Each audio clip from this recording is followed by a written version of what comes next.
Assalamualaikum, apa khabar teman-teman? Okey, hari ni DK nak masak makanan yang simple sangat, iaitu kuih tiaw goreng bersama dengan kerang.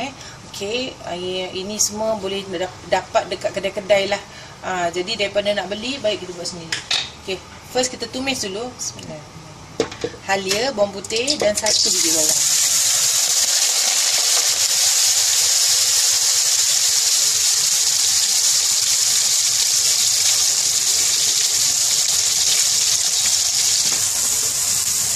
Okey, kita akan tumis sehingga dia menjadi naik minyak lah, garing sikit. Ini masih belum lagi. Okey, kepada teman-teman, DK minta maaf lah ya, dah lama sangat tak masuk dengan resipi baru. Maklumlah, DK ni kan sibuk pula dengan buat bubur, dan sebelum ni DK pun bekerja. Jadi macam-macam sangat. Kalau tak bekerja, bawa orang pergi jalan wisata ke Malaysia ataupun ke Batam. Dan kalau tak ada wisata, DK pun buat catering. Kalau tak ada catering, DK buat MC. Jadi semua datang at one go. Kalau tak ini, tak ini, itu, tak itu, ini. So DK minta lah maaf. Okey, kelihatannya dah semakin garing. Okey, jadi terus sekali masukkan kuih tiawnya.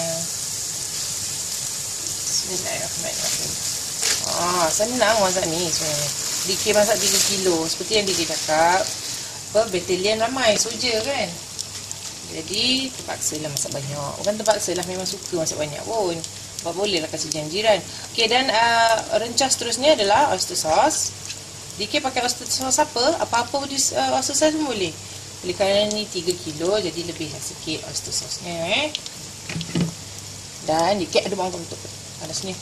Okey, dan juga dark soya sauce. Bismillahirrahmanirrahim. Sebab tu kalau kita tengok dekat sana, dekat kedai-kedai tu hitam-hitam ni dia kuih tiaw dia. Tapi ada rasa. Bismillah. Dan terus masukkan juga kerang. Okey, kerang ni kita boleh jumpa ataupun boleh jumpa macam beli tangkap dekat pasar, tangkap dekat tepi laut pula. Kerang ni sebenarnya DK beli di pasar saja. Cinsong pun ada jual. Okey, bismillah, masukkan kerang sekali.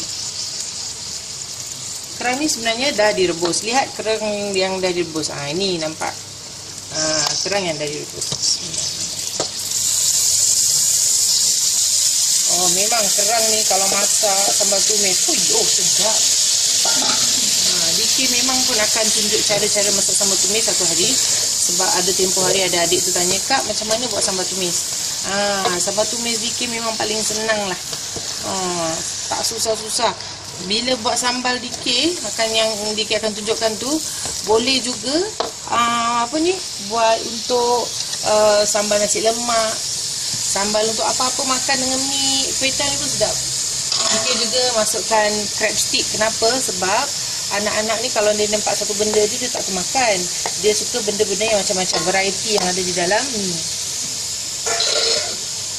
Kelihatan kurang dia punya sos, dia punya kicap dia. Jadi DK letak lagi dark soya sauce. Dan jangan lupa taburkan garam. Bismillahirrahmanirrahim. Ni DK pun aduh ya Allah. Maklumlah kalau banyak benda macam ni memang susah nak balik-balikkan kan.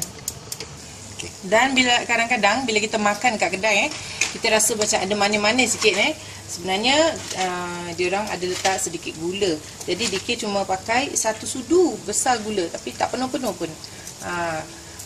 Dah itu saja. Dan kemudian masukkan sekali sayur. Hari ni DK tak ada sawi. So memang DK kalau masak goreng-goreng ini DK suka pakai tauge dengan DK letak kobis yang diiris halus. Kemudian dikacau. Bismillah. Okey. Sekejap DK kacau dulu Okey, setelah ini DK dah letak semua gula sesudu. Dan garam pun dah letak secukup rasa. Oleh kerana kuih tiaw ini dia dibuat daripada tepung beras, jadi kita garam tu jangan sikit sangat sebab nanti tak rasa. Tapi oyster sauce pun dah ada rasa sedikit masin. Jadi pandai-pandailah dan inilah dia kuih tiaw goreng kerang yang kita makan dekat kedai-kedai. Senang sangat. Bila kita beli dekat kedai mahal, jadi kita buat sendiri, macam DK buat sendiri, baru berapa je, boleh makan ulang-ulang, boleh kasih jiran sebelah pun. So, cuba jangan tak cuba tak tahu. Oh ya, dan satu kepada teman-teman yang suka dengan resepi-resepi DK, please press like dan subscribe di YouTube channel. Segala resepi-resepi DK buat ataupun muat turun di dalam YouTube channel, jadi lebih mudah dicari. So, cuba jangan tak cuba kita tak tahu. Jumpa lagi insya-Allah. Assalamualaikum.